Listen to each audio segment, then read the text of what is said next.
Hi, I'm Tara Palmeri, a newly independent journalist. So a lot of you are just getting to know me. But because we've had so much growth in such a short period of time, I figured it was a good idea to reintroduce myself to you. I'm sure you're wondering, why is this woman who's worked as a White House correspondent for ABC News, flown on Air Force One, traveled to North Korea and Afghanistan, and written for major newspapers like the New York Post, decided to go independent, to strike out on her own? Well, I think to understand me, a journalist who many call feared and fearless, you have to understand where I came from, how I got here, and my mission, which is to peel back the onion on journalism and to hold people of power to account, no matter what party they're associated with. I have taken risks at every step of my career, and some might say that this is the biggest risk of them all. But I want this project to be truly independent. And that means not taking investment money and really relying on listeners, viewers, and readers like you who can support my journalism by becoming either a VIP member of this channel, signing up for my newsletter, The Red Letter, at tarapalmeri.com. And I hope you see the value in this work. If you just look at the body of work that I have produced in the past few months since becoming an independent journalist, you can see that I hold the Biden administration to account for how they covered up Joe Biden's condition. And I do the same with the Trump administration, looking very closely at how they wield their power. This is my mission, without fear or favor. Now, this is a conversation about my career, about my life, with a longtime friend, Paulson Kenneth, at my alma mater, American University, where I am a fellow at the Stein Institute of Politics and Policy. Take a listen here. Tara told me not to mess this up, but I've done my homework. Oh no, this is like a dossier. I'm worried about what you pulled up. Don't believe everything you read on the internet, okay? Especially if it hasn't These all been, have your quotes. So, if it's self-published, you can trust it, but Okay. otherwise I wouldn't. So Paulson and I have been friends for a long time. 15 years? Yes, we have been friends since, I think I called up your boss at the time, Diane Sawyer, and I had some story about a rivalry between her and Christiane Amanpour. I think it's Katie Couric. Oh, I thought this was over the nuclear power plants in Japan and how they were fighting to get there first within the network about who would be there to cover it. And Paulson so brilliantly said, "I've got an idea. Why don't you meet Diane?" And I was like, okay.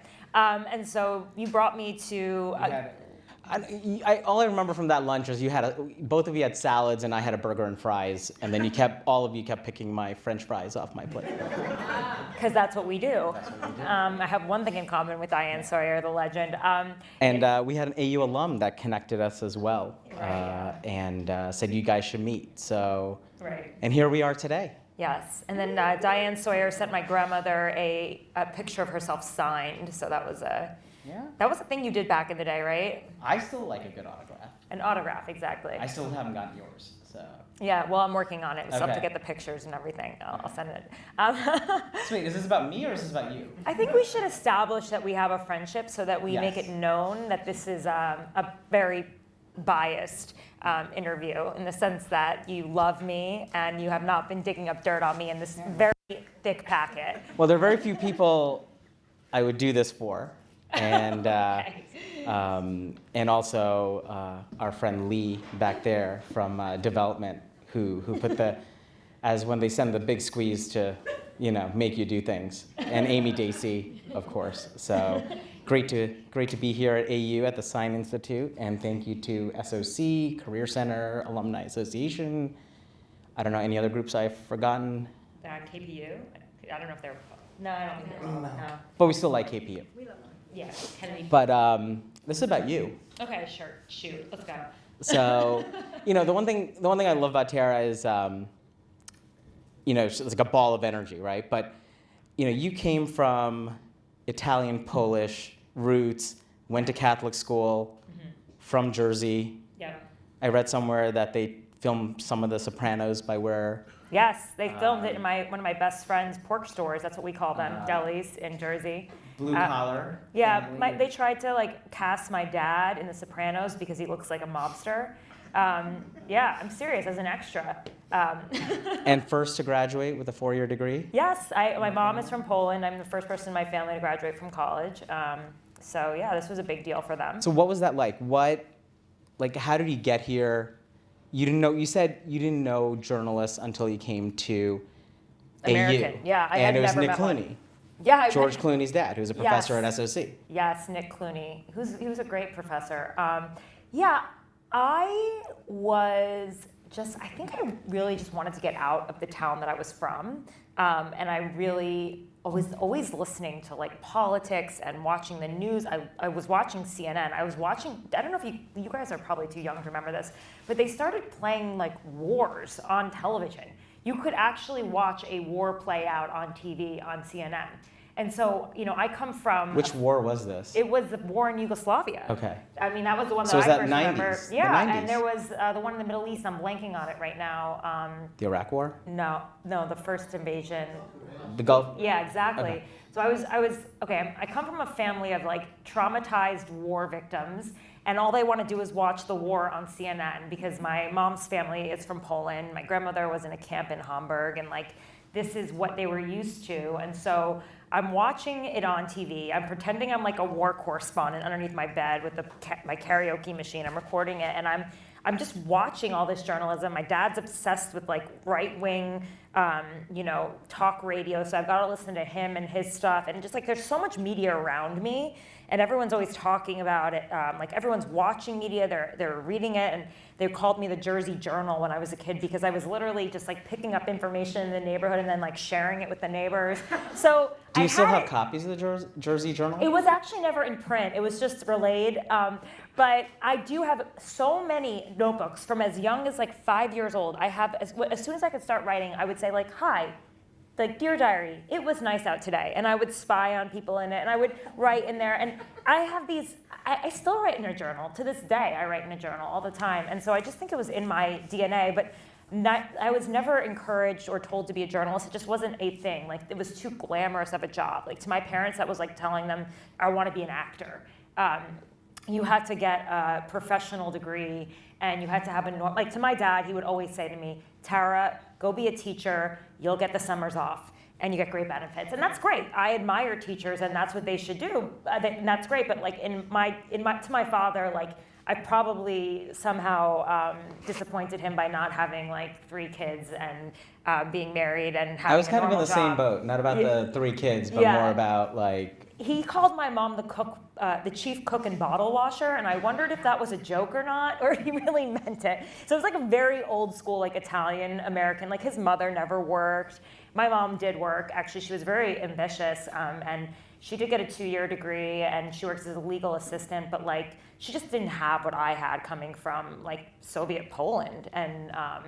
So I had the opportunity to, they put me into Catholic schools, and I took every opportunity I could, and I got straight A's, and I actually got a scholarship to American, and I came here and I visited, and I sort of just knew. I actually secretly applied to American because my parents were so set on me going to Rutgers, where I had a full scholarship.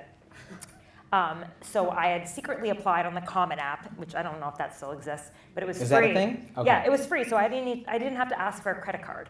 And so credit card, we had checks back then. Okay, there you go. This is 2005 when I graduated from high school, so a little bit before that. So I applied on the Common App. I had met somebody on a vacation. I had gone to American, and I had known that it was a good school for journalism, and my guidance counselor said, why don't you be a journalist? And I was like, that's not a real job. And she was like, no, you can do that. And I applied, and I got in, and there was a merit scholarship, so my mom actually took me down here. We went out for a day trip on the Amtrak, and I remember the sun, like there was snow on the quad, and it was glistening, and it was like, I felt like I was in some magical place. And I never felt that way when I went to go visit Rutgers. I just felt like there was something about American, and my mom saw it in my eyes. And I was like, Mom, I have to go to school here. And I'd already been accepted. I was like, I can't not go to school here. I have to go to school here.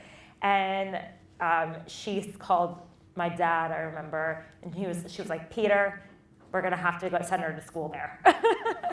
And so that's the rest is history, and here we are. And when, being from like a small town in New Jersey, and you have like New York City in your background, like in the backdrop, like you can see it, but you're not like there. Yeah. Did it feel like I want to kind of do my own thing, take that risk, be a journalist, try to make it into New York City, or Oh, was I it? never wanted to live in New York because Really? I had terrifying experiences in New York every time we were there. In the 80s, whenever you parked your car in New York City, you always came back to the car and the windows were smashed in and you had no, like, they would always, and I'm talking about like parking around Broadway, like in the 50s at the time in Midtown.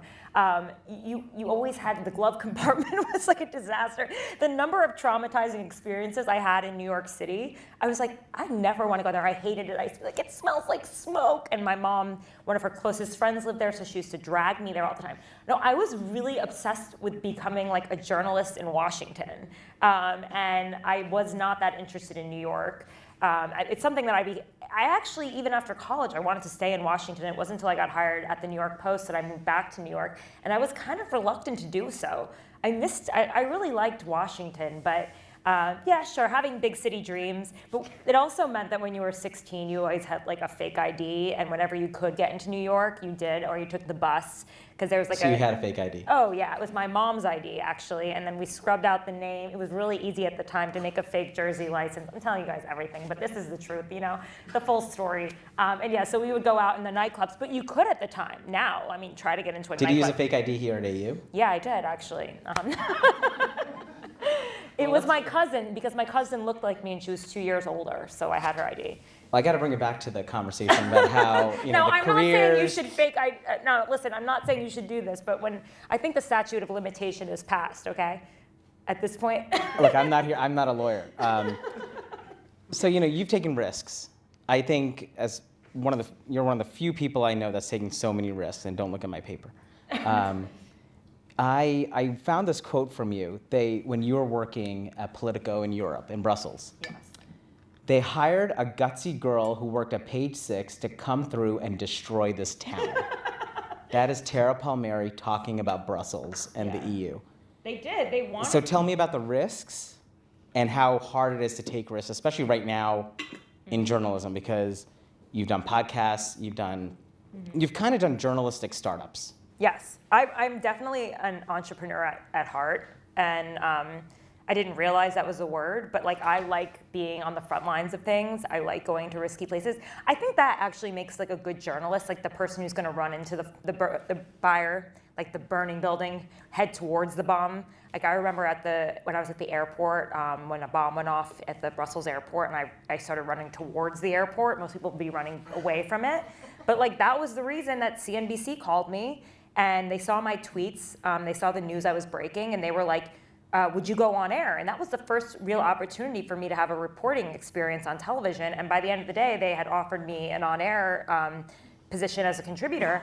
But like my instinct was always to run towards the fire. And yes, when they hired me to go to Politico Europe, which by the way, I had never even been to Brussels before, I have a EU passport because my mother was born in Poland and she became American when I was like, I guess in 2001, after 9/11, she decided she wanted to become American to vote for George Bush, I learned recently. So I didn't know anything. I showed up with 3 suitcases. I left my job at the New York Post when people, pretty like big name people said to me, you're making a huge mistake. Everyone's gonna forget about you while you're in Brussels. No one cares about the EU, which is true. But I just so happened to be in the EU at a time of great disruption. I was covering the Greek financial crisis. I was covering Brexit. I was covering major terrorism attacks that were happening often in Brussels and France. And then I got this opportunity to become more visible in the US through CNBC. Plus, Politico Europe ended up being a huge success, and people saw that expansion and they were like, this is something. And yes, this article, that the title of the article, it was by The Guardian, it was called Can Politico make Brussels sexy? Yes. Because it was such a boring town, right? And the truth is that they did hire me with this tabloid background, not having really much of a like institutional knowledge about European diplomacy or foreign policy, which I eventually got and learned, because they thought, you know, she has good reporting instincts. She's going to break news. It's going to be splashy. And it'll be different than more of the same. And I think that's like what I've always tried to do. I think in every industry, not just in journalism, like some people are rewarded by disruption. I am a disruptor. And like I've always been, and whenever I feel like I'm stagnating professionally, my instinct is to flee that situation because I want to keep trying new things. And it is risky and you can fail. And like, I think about this all the time, but like most of the things I do, I'm not great at when I start. And you have to kind of be That's hard to admit that. Oh my God, I know it. I mean, I know today I'm not great at what I'm doing. There are at least 5 things I'm doing right now that I'm not great at. And last week I had a meeting with somebody who's pretty high up in like the social media world, and he was like, you should be in a studio when you're doing your podcast. Like, it would just be better. And I'm like, yeah, it's more expensive. I don't have the money right now for that. Or like, but it just doesn't look right. And it's like, I know, but you know what? Like, that's a goal for a month or 2 from now. But for today, this is what I'm good at. And I know that tomorrow I'm going to be better as a writer, as a podcaster than I was yesterday. So like, if you can start anything knowing that you're going to suck at it, but in 6 months you'll be better, I think that was the best advice I ever got from Bill Simmons, who I call the pod, what do I call him? The podfather, like the Godfather, because he really is. I mean, he's given me some really great advice. He's also my boss on the Ringer Network where this is airing. But he did say to me, you're not going to be good at this for the first 6 months. But the truth is, the difference between becoming good at anything in life is 6 months. If you can stick to anything in life for 6 months, I believe that you will succeed at it.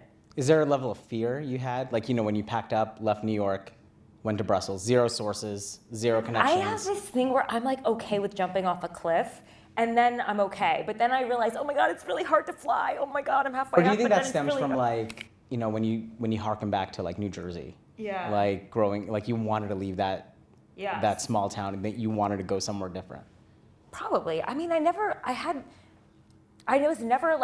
felt like very safe ever in my life. Like, I know that sounds kind of a weird thing to say, but like in my home and my life, I just felt like it was always kind of like there was always disruption around me. So I never felt like. So you embraced it. Yeah, I didn't know any other way. Like that's how I was raised. I was raised around people like coming from an immigrant family. They were just trying to figure it out. Like my dad and his family, like everybody was just trying to figure it out. We weren't like, we were just trying to get our bearings. So when you live in a world where nobody's really great at anything and we're just trying to figure it out every day, you're willing to take more risks, I think. Although, I don't know, my parents are kind of risk averse compared to me. And I think maybe that's a luxury they gave me that I can take more risks. Do you think that's like I sense some of that in my own family. That's like an immigrant, it can be like an immigrant thing. They're risk averse. They're risk averse, but then you realize that you were raised by wolves, so you're willing to take risks. I'm not Amy Eisman in the back knows I don't like to take a risk. She has known me for like 25 years. She knows that I will not take a risk. I'm not a risk taker. Really? This is risky for me right now. This is my risk. How do you make it to the level that you're at right now without taking a single risk in your life? Like, you're taking risks, you just don't know they're risks. I think I'll have to be, I think I'm more cautious about my risks.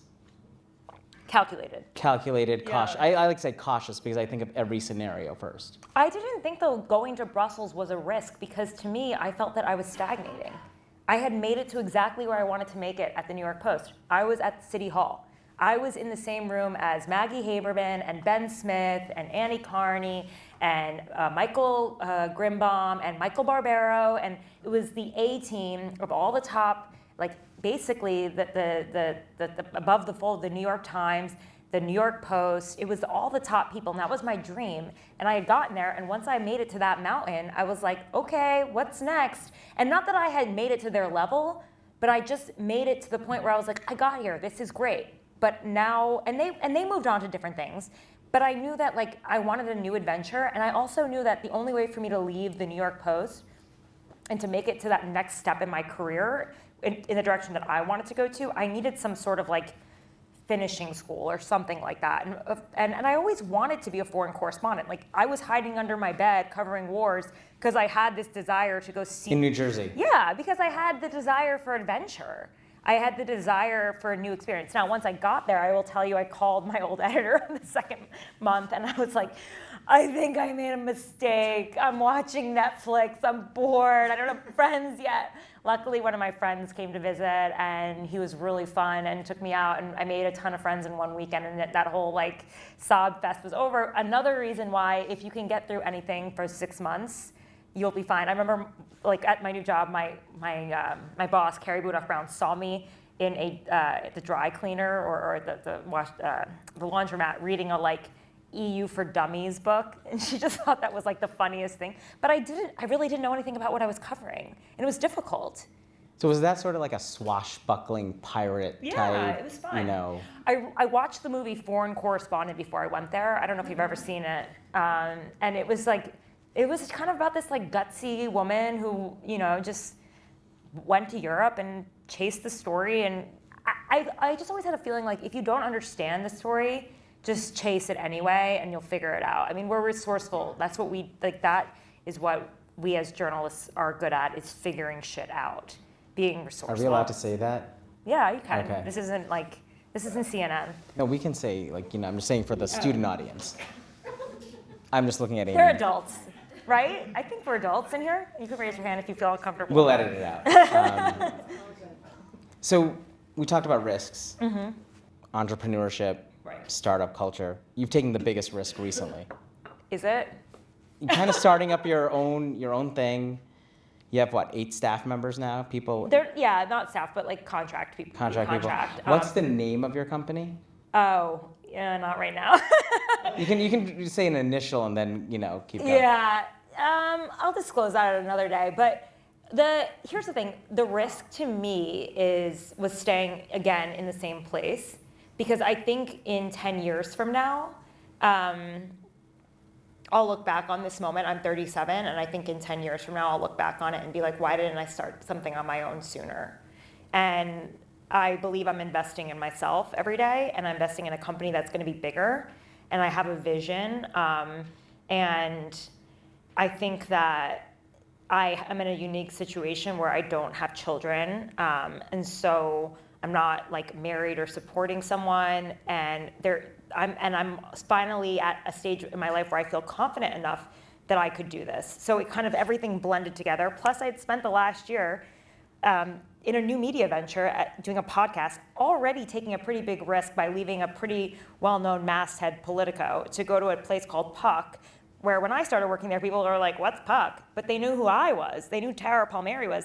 So it was just the natural next step.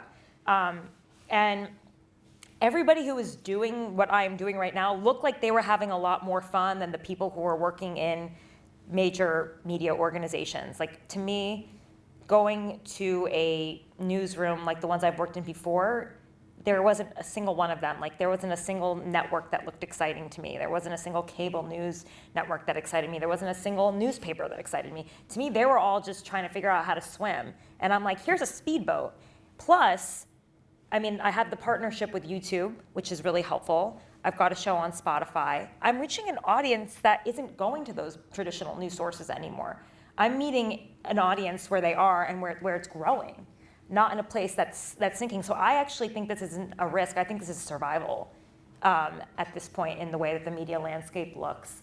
I think leaving a big city newspaper to go to Europe was probably a bigger risk. I think leaving Politico, maybe to go to Puck was a risk. I don't know. But I had my colleagues at Politico at Puck are very esteemed and had big brand names. But it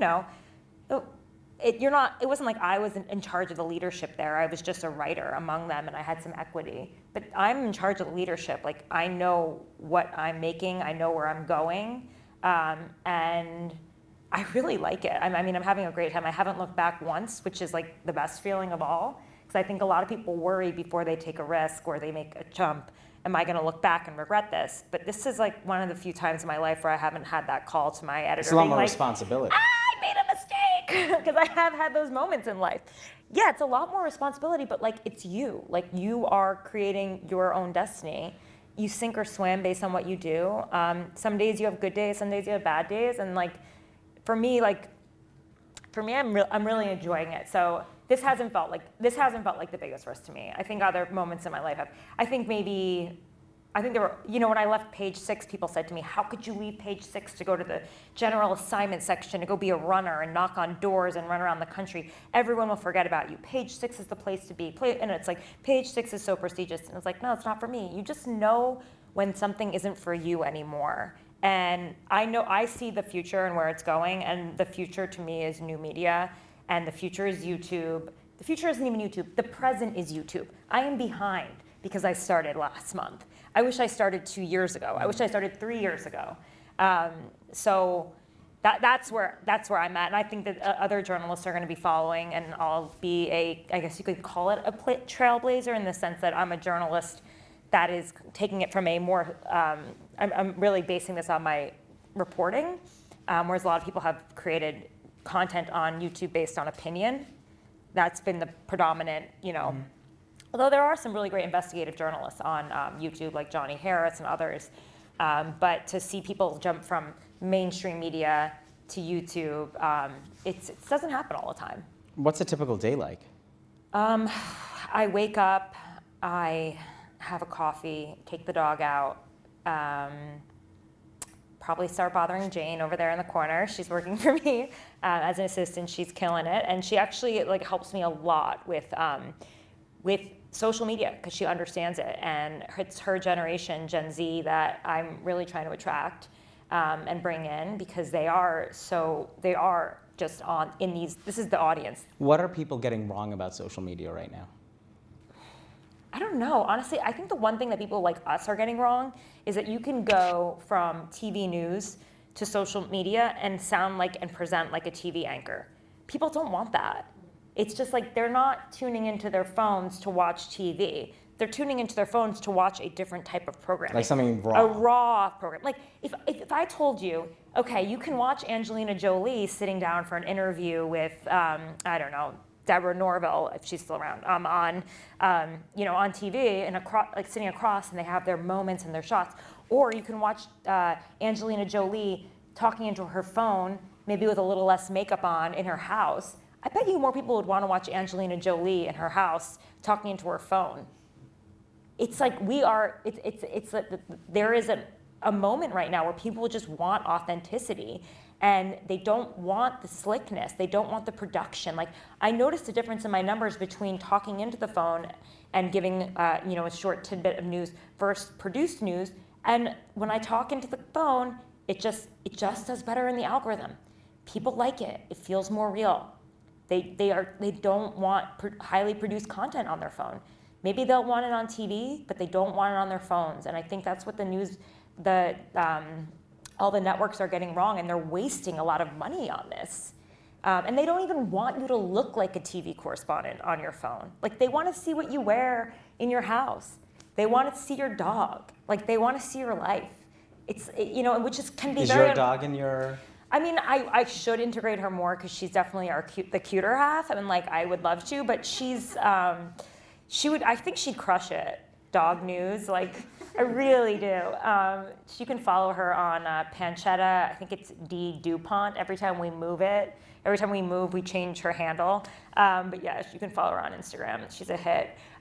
She's also open for sponsorships. But no, I'm joking. But not really. But but no, I do think though, they like to. Sometimes people are asking me about the dog, or because it's, and also in a time where we are in such a crisis of trust with the news business, when they feel like they know you, they're more likely to trust what you have to say in your reporting.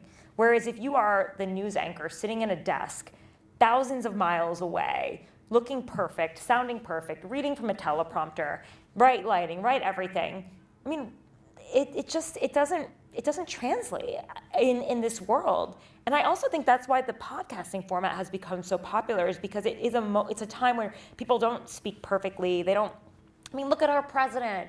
If anything, the reality TV age has ushered this all in as we speak.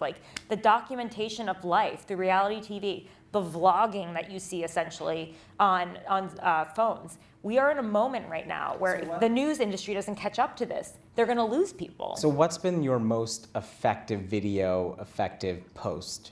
Oh yeah, I can tell you that. I got like 1 million or something views on when I walked out of that. Do you remember that Trump rally, the last one at Madison Square Garden?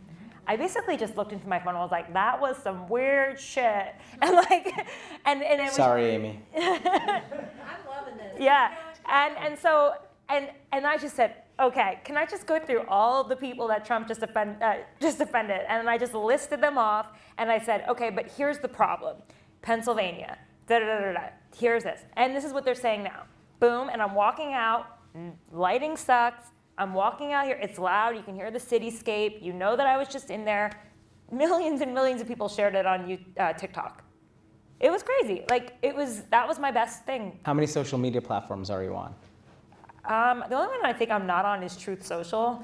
Oh no, I am on Truth Social, but I don't post Confirmed, on it. right? I don't have to log into Truth Social. Yeah, and I'm more of a stalker on Truth Social because Trump tweeted at me about me this summer. Yeah, so I was like on Truth, but yeah, and I obviously we follow him, but then he gets reposted on X, so I thought I don't have to. Yeah, I'm on most of them. I think you have to be. And I know what each one wants. Like Blue Sky is like heavy for like, you know, what do we call it? Blue meat. And then, you know, on X they're heavy for like they want red meat, you know, liberal or conservative. And then Instagram is kind of more moderate, you know. I find Threads. Instagram is like people with their kids and people baking pies. Yeah, and it's Facebook like a pretty is like a bunch of happy boomers, and they can get really like. Don't look at me when you say boomer. No. I mean that with respect to all the boomers listening. But they have like, and they're very opinionated on Facebook. They think like the Facebook is like the town hall. You know, my high school English teacher is on that. Yeah, so it's like every one of these social media have their own like personalities essentially. I think I'm not on Pinterest. But I mean, I use it like to look at things, but I'm not on it. I don't even know if you can post on there. I'm not sure. But this is good enough for now. I'm good with that. Are you worried that there might be too many different forms of social media? Because it seems like you're feeding. So it feels like you have so much. You have content, right? And you have so many different audiences that you're trying to push that content out to. So do you have to change what you say to a different audience? Do you change like the posts that you have for like a Blue Sky? No, I just know like, okay, this is gonna play better on X. There's Threads. This is gonna play There's better. also Threads. Yeah, Threads. I know this is gonna play better on Instagram. Like honestly, I get bullied a lot on X. So that it's really. How do you handle that? I mean, listen, I'm not impervious to bullying. Like I'm a tough chick, but like I still am not crazy about it. And so, and frankly, like the administration had been bullying me a lot for a while. I was getting messages all the time. And it was more, I was worried about like my safety. It's not like I have like, you know, Elon Musk's 5 guards around me at all times. So I wasn't trying to like fan the flames for a little while on X. Although it doesn't mean I was like muting my voice. It was just being more like selective about distributing my content, especially at a time when they would then retweet my content. I'm talking about like Donald Trump's team and then call me names. So I was like, okay.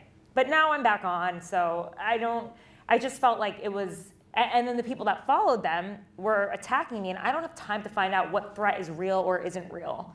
And I'm sure you hear this from network anchors and correspondents. This is a normal thing. So, you know, there are times where certain outlets and certain channels, I choose not to engage with them, but it doesn't change my content. You can find my content anywhere.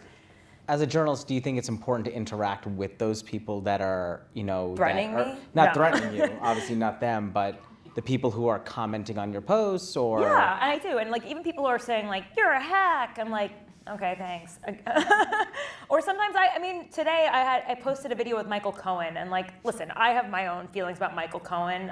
He's Trump's former fixer. When he was Trump's former fixer, he used to attack me like a psychopath, okay? And like in my conversation with Michael, like I kind of gave it back to him a little bit. But, you know, I'm kind of the Bill Maher mind where like, have people from both, well, first of all, I'm always about having people from both sides, but I think like, I don't really believe in like deplatforming people. I think you should talk to them, unless they're like spewing hate speech, which I wouldn't give someone a platform for that, but like, I still think that we can't be in this world where, as journalists, you can't go there. Like, one of my friends interviewed the Taliban. Like, are we not supposed to do that? You know, am I not? If I got the opportunity to interview Laura Loomer, like, should I not interview her? No. Like, she is giving advice to the president of the United States to the point where he was firing his entire national security team. The Taliban, like, we should be finding what one of our gravest threats are. Like, when does it become censorship? Even people who are, spreading hate speech, I want to get in their mind and understand them too if they have influence and if they have power and they have a following. What is it that they're doing? Why are they doing it? And who do they have influence over? I think, like, we get so caught up in this whole platforming thing and we kind of miss the point. You know? Is there a level of fear you have when you want to speak to people like that? Not anymore, and I don't. And not that I ever had fear, but I just think I've gotten stronger in my argument against and push back against that. I think it just took me some time to really think about, like, I've become stronger in pushing back. Did that take a while, or No, was not it really. you've always? I mean, for as long as I've known you, Yeah, no. you've been able to push back. At least with me, she's been able to push Yeah, back. yeah. No, I it's different. I'm much more online than I ever was when we first became friends. Like, I've become much more online the last year than I've ever been in my whole life. Frankly, I just started really being truly online in January of last year, of 2024. Like, January 1, I ripped the Band-Aid off. I remember it was my New Year's resolution to join TikTok and post my first video, and I was going to post on Instagram every day. Like, I would sometimes post pictures with my friends on Instagram, but they would just be like fun photos out. I did sometimes post my packages from ABC News. I didn't have much of a following.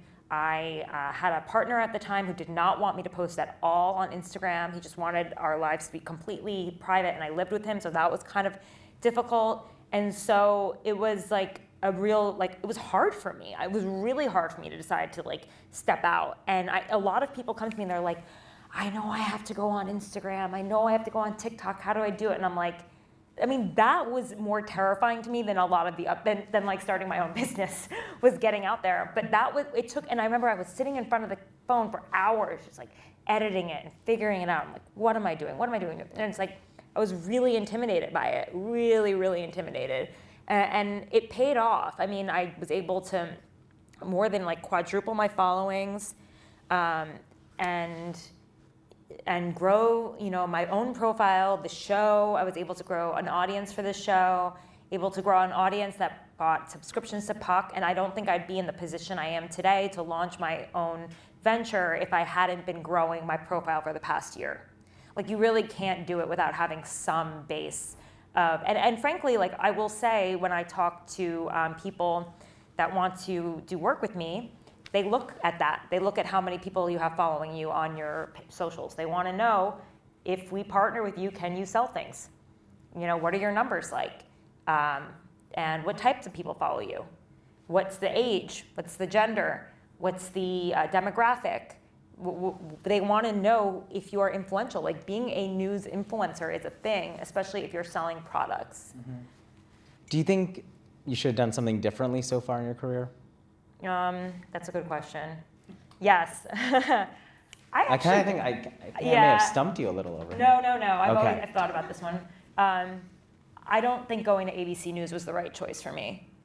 I think I should have stayed at Politico and kept my CNN. Do you want me to hold your mic? No, it's okay. It's the one in the back. I think I should have stayed.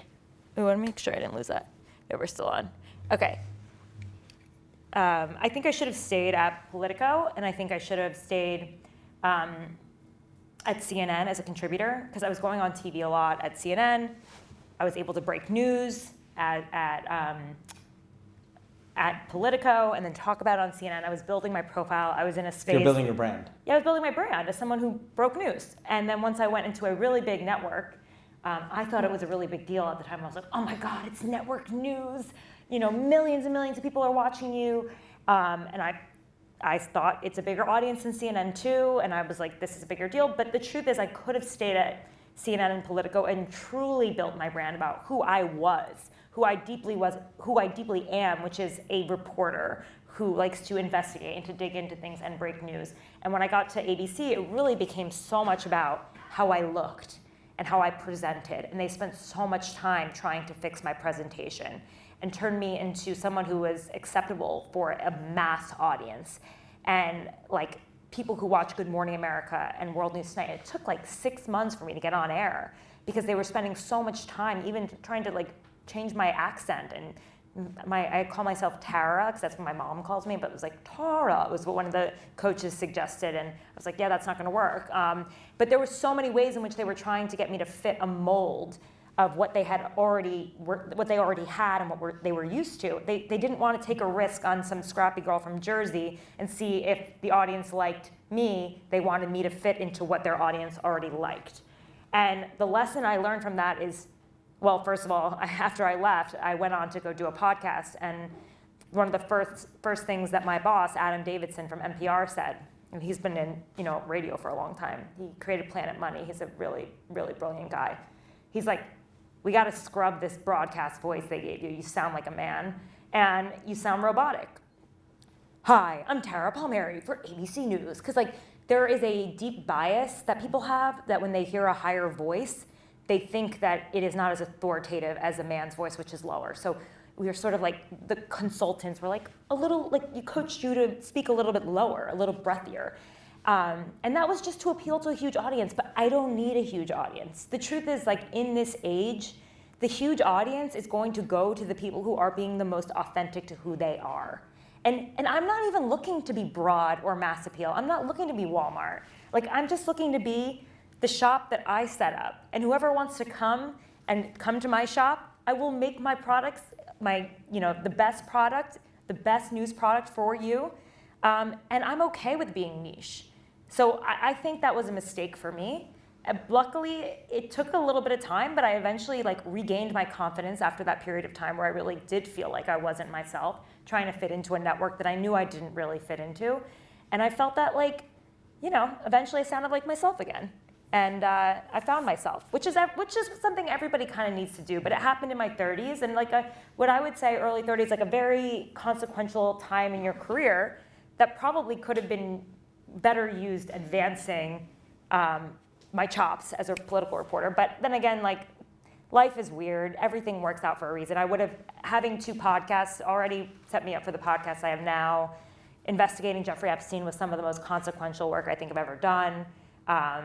It helped to the evidence we pulled up, the interviews that we did with key witnesses. I mean, I certainly think that it helped to convict Ghislaine Maxwell. I feel really proud about that. That is the crowning achievement of my career more than anything else. So if that detour took me there, then I'm fine with that. But yeah, of course you can look back in life and be like, yeah, maybe that was bad. But the funniest thing though, Polson, is that was the one time in my life when I thought, there's no risk here. This is huge. And I was wrong. Do you know what I mean? Yeah. Sometimes the big shiny object is the thing you want to stay away from in life. And so that was that's the one thing I learned from that. I'd rather build, flash in the pan is never the way to go. But life is weird, and I'm happy that we're here right now. Yeah, right here at 8. I mean, I think that my final question was going to be, before we go to questions from the students, January 2009, you're standing on the stage at the inauguration, young, just hit yourself in the face, young news associate at CNN, getting ready for the first Obama inauguration. You just graduated from AU early. Yeah. But it seems like you answered that question about what's the piece of advice you would give your younger self. Don't go for the shiny object. Yeah, I think and also everything you think in life that you are going to get or is going to happen will probably not, but something better will happen. I know it's corny and you probably heard it a million times before, but I think that, and the hardest times get you prepared for the better times. And you think it's going to go like this, and then it's going to go like that, and then this step, and then this door is going to open, and that door is going to open, and then it's going to be something totally different. Because if you talk to me exactly on that date, first of all, were podcasts a thing? No. Twitter was in its infancy. Yeah, I had just joined Twitter, and we were warned, don't tweet anything because you will get fired. And then That's still true for many organizations. exactly. Were newsletters a thing? Yes. Was Politico really a thing? No. Not Yes. Really. '07. Yeah, but it hadn't really taken off. It was still a blog. It was a new Puck dawn. Puck wasn't a thing. Yeah. Bill Simmons hadn't created The Ringer. Every single thing that I've done since then, and also if you said to me, you're going to be a network White House correspondent by like 31 or 30, I would have said you're high, because that was impossible. I mean, also, I don't think I could have predicted the news business like shrinking the way that it has, and I think that's why my best advice to everyone who is graduating, I think, go out there and take whatever experience you can get and turn it into gold. You know, because that's all you can do, and make friends along the way. You never know, they might be powerful executive directors at CNN. Look at that photo back there. Look at both of us, you know? And you make friends and just like be open to it, because like life is weird, and you really don't know who's going to call you the next day and what's going to open the door. I mean, I read a fortune cookie that said, take the next job you get in the same day. And I know this sounds totally made up, but it's not. And that same day I got a call from the writer at the Washington Examiner, Chris Steyerwalt, who was a guest at CNN when I was a guest greeter. And I sheepishly sent him an email with my clips and what I had written at the Eagle and this and that. And I was like, I'm happy to freelance, after the market collapsed during like Bear Stearns market meltdown. And he never even responded to me. I was so mortified that he didn't respond to my email, that every time he came into the building, I asked another person to greet him, because I was so mortified that he did not respond to me. And then he called me like 6 months later and said, hey, I might have that job for you. And I ended up getting this job writing yays and nays, which set up the next thing, It's like, life is so weird. Like, just take the risks. You know, try. And if you do, like, follow through. Always follow through. Half of life is showing up. I would say actually 2/3 of life is showing up. More than that. Yeah, just show up. You don't have to be great, good enough, and be hungry. Yes, very hungry. Tara Palmeri, ladies and gentlemen.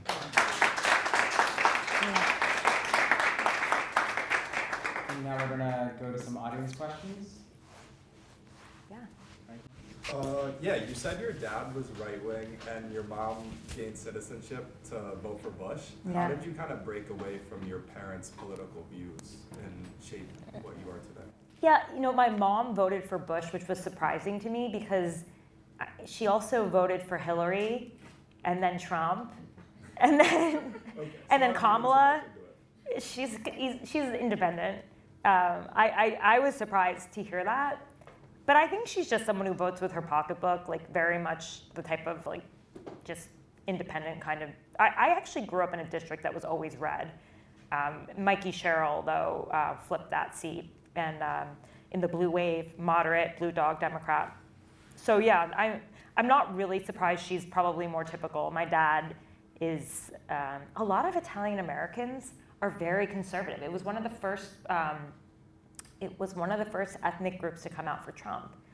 I don't understand it, but he does sound like Trump a lot too, like with the Queens like accent. My dad's from Hoboken, so he would say, "Oh, they were sweating like a dog," and I'm like, "Dad, you sound." If I close my eyes and I listen to some of the things that Trump says, because they're from the same generation, they're just from 6 miles apart.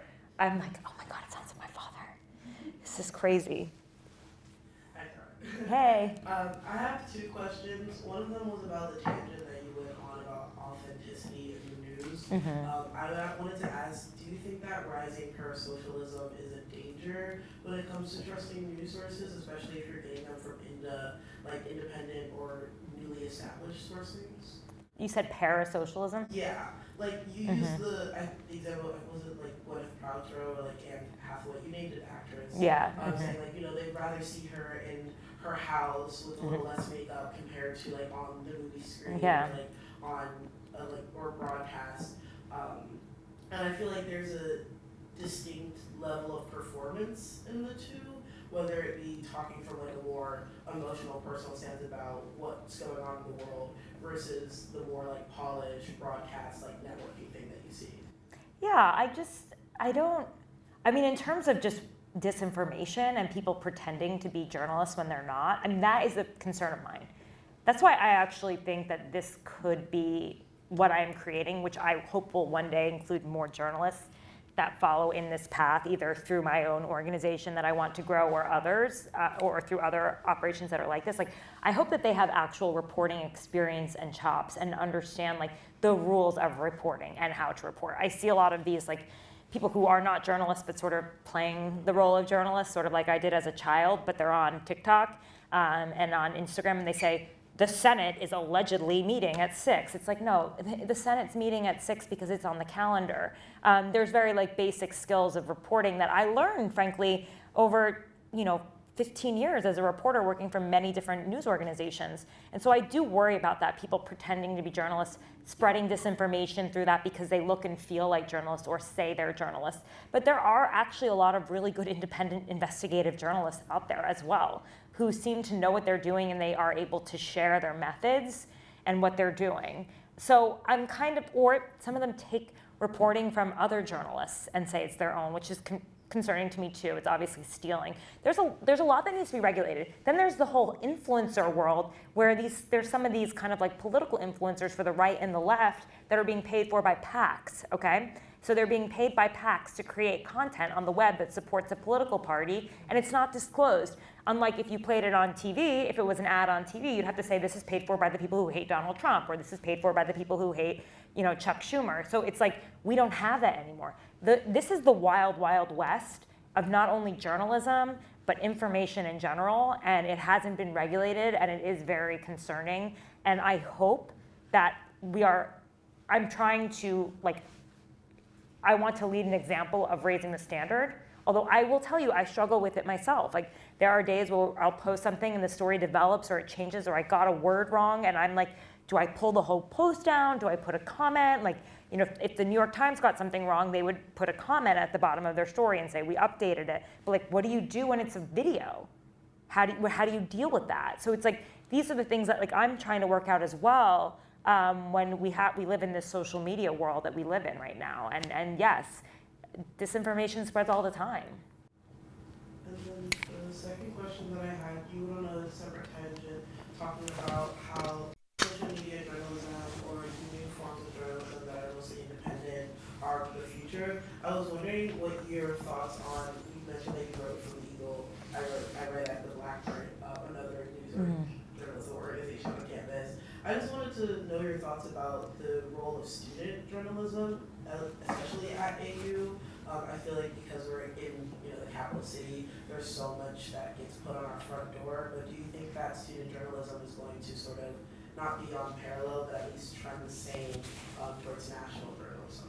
I think you should get journalism experience as soon as you can. Like, if you are, any student journalism is important. I mean, any accountability journalism, any experience you have, and yeah, you're in a great place because it doesn't have to just be about your campus and local news. Your local news is national news, so that sort of adds a heightened level of, I guess, importance to what you're doing.